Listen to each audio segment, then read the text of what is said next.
کہ معاشرے امن و سکون کا گہوارہ بن جائیں، آپس میں ہمارے محبتیں پیدا ہو جائیں، آپس کی نفرتیں دم توڑ جائیں، تو وہ کون سی چیزیں ہیں جن کا اللہ حکم دیتا ہے؟ آیت نمبر 90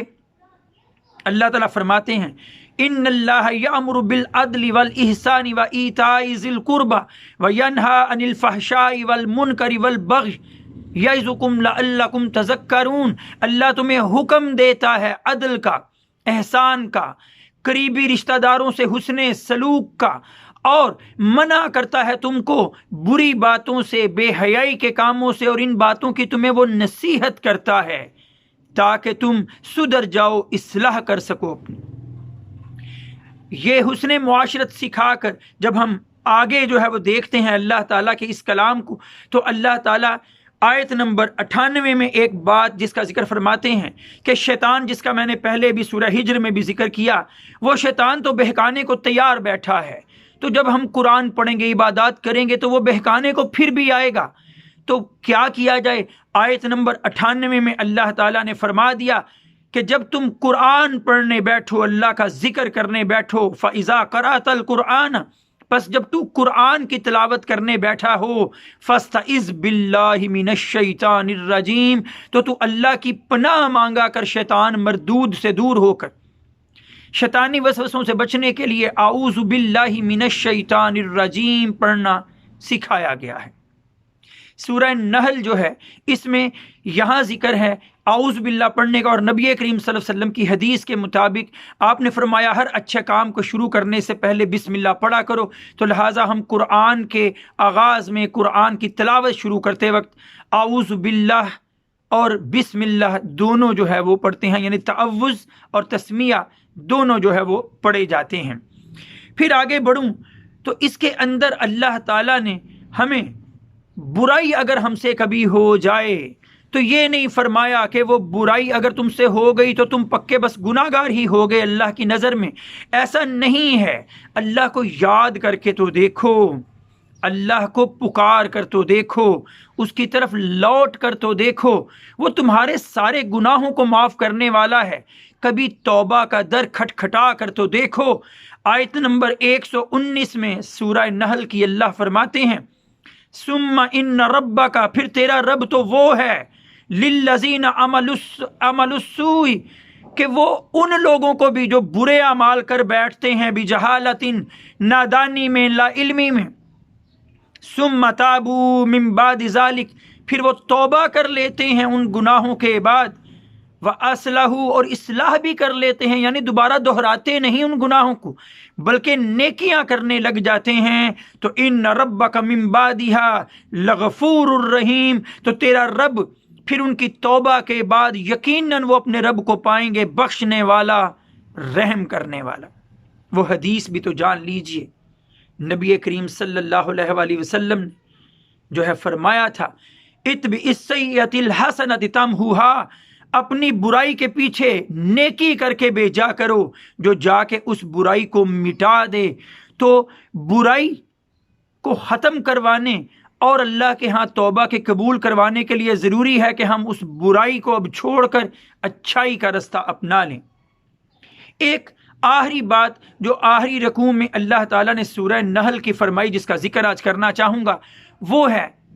دعوت و تبلیغ کا طریقہ۔ اللہ نے سکھایا ہے کہ جب کسی کو دین کی تبلیغ کرو تو کس طریقے سے کرو۔ آیت نمبر 125 سورہ نحل کی، ادعو الی سبیل ربک بالحکمۃ والموعظۃ الحسنۃ وجادلہم باللتی ہی احسن، اپنے رب کے رستے کی طرف بلاؤ، کس طریقے سے؟ بالحکمت، حکمت و دانائی کی باتوں کے ساتھ، والموعظۃ الحسنۃ، اور عمدہ نصیحت کے ذریعے، ایسی بات کے ذریعے جو دل میں اتر جانے والی ہو۔ لیکن پھر بھی کوئی الجھ جائے، پھر بھی کوئی جو ہے وہ اڑ جائے اپنی بات پر، اس سے بحث ہی کرنا پڑ جائے، تو پھر وَجَادِلْهُمْ بِالَّتِي هِيَ أَحْسَنُ، تو پھر عمدہ دلائل کے ذریعے اچھے طریقے سے بحث ہو، اللہ کے قرآن اور نبی کے فرمان کے ذریعے ہو اور عقلی دلائل کے ساتھ ہو، نہ کہ جاہلوں کی طرح، اجڈوں کی طرح اور بیوقوفوں کی طرح الجھے رہو۔ اللہ تعالی ہمیں دین کو صحیح سمجھنے اور دوسروں تک صحیح پہنچانے کی توفیق عطا فرمائے۔ وآخر دعوانا ان الحمد للہ رب العالمین۔ السلام علیکم۔